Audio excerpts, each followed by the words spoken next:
Saudara, sanksi pemberhentian Anwar Usman sebagai Ketua Mahkamah Konstitusi masih belum menjadi akhir dari penyelesaian putusan soal batas usia Capres-Cawapres.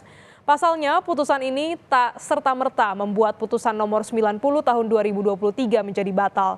Meski begitu, MK kini mulai menyidangkan pengujian kembali aturan batas usia Capres-Cawapres sehingga ada harapan perkara itu diputus cepat. Panggil pertama kali. Masuk tadi. Palu Ketua Hakim Majelis Kehormatan Mahkamah Konstitusi menjatuhkan sanksi pemberhentian Anwar Usman sebagai Ketua Mahkamah Konstitusi. MK pun sudah mulai menyidangkan pengujian kembali aturan batas usia Capres-Cawapres. Ada harapan perkara itu diputus cepat untuk memberi kepastian hukum setelah Anwar Usman diberhentikan dari posisi Ketua MK karena pelanggaran etik berat soal pengujian batas usia Capres-Cawapres. Berkaca dari kasus yang muncul di pemilu-pemilu sebelumnya, sejumlah putusan MK terkait pelaksanaan pemilu diputus dengan beragam durasi. Di tahun 2019, MK memperbolehkan penggunaan KTP dan paspor bagi warga yang tidak terdaftar dalam DPT. Perkara itu diputus hanya dalam waktu 20 hari. 10 Juni 2014 hingga 3 Juli 2014, MK memutus aturan Pilpres 2014 cukup dilakukan satu putaran dan paslon terpilih berdasarkan suara terbanyak dalam waktu 23 hari. Pemilu 2019, MK memutus aturan publikasi hitung cepat pada hari pemungutan suara baru bisa dilakukan pukul 15 waktu Indonesia Barat dalam waktu 32 hari. 28 Maret 2019, MK memutus aturan penggunaan KTP elektronik dan surat keterangan perekaman KTP elektronik atau SUKET untuk memilih dalam waktu 23 hari. Tahun 2023, soal aturan batas usia Capres-Cawapres di atas 40 tahun, kecuali memiliki pengalaman atau sedang menduduki jabatan yang dipilih melalui pemilu, diputus MK dalam waktu 73 hari. Putusan MK mencopot Anwar Usman dari posisinya sebagai Ketua MK tidak serta-merta membuat putusan nomor 90 tahun 2023 tentang batas usia Capres-Cawapres menjadi batal dan tidak berlaku. Sebab aturan itu tidak tertuang dalam amar putusan MK. Meski tetap berlaku, namun putusan nomor 90 tahun 2023 dinilai cacat hukum karena diputus oleh hakim yang terbukti melakukan pelanggaran etik berat.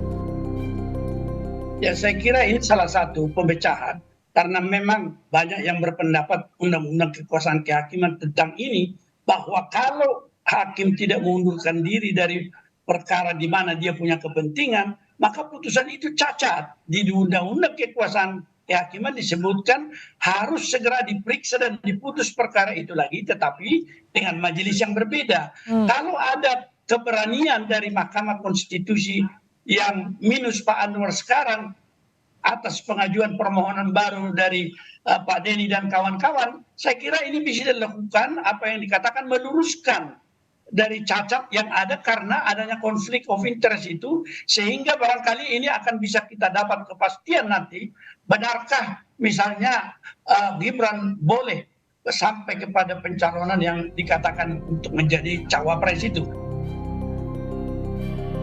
Mantan Ketua MK sekaligus Bacawa Pres Mahfud MD mengaku tidak menyangka jika Majelis Kehormatan MK berani setegas itu dalam memberi sanksi kepada Anwar Usman.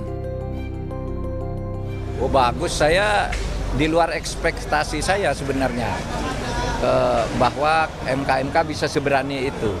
Dugaan saya paling teguran keras atau skor selama 6 bulan tidak memimpin sidang gitu. Tapi ternyata diberhentikan dan tidak boleh memimpin sidang selama pemilu. Itu kan bagus, berani. Karena kalau dipecat beneran itu bisa naik banding dia. Makanya udah bagus, itu Jimli menurut saya salut lah. Bagus.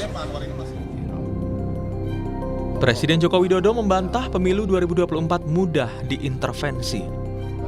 Menurut Jokowi, seluruh proses pemilu bersifat terbuka dan bisa diawasi seluruh kalangan.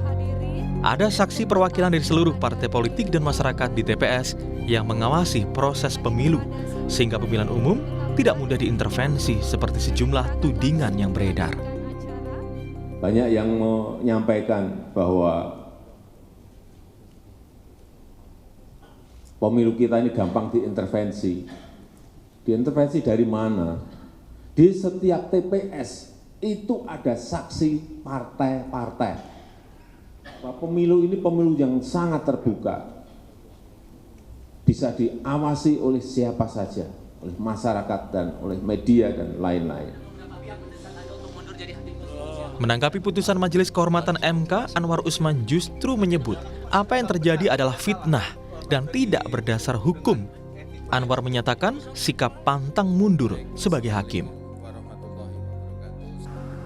Kini masyarakat menanti langkah MK dalam menguji kembali pasal 169 huruf Q Undang-Undang Nomor 7 Tahun 2017 terkait batas usia peserta Pilpres serta kelanjutan dari pemecatan Anwar Usman yang terbukti memiliki konflik kepentingan saat memutus perkara. Tim Liputan, Kompas TV.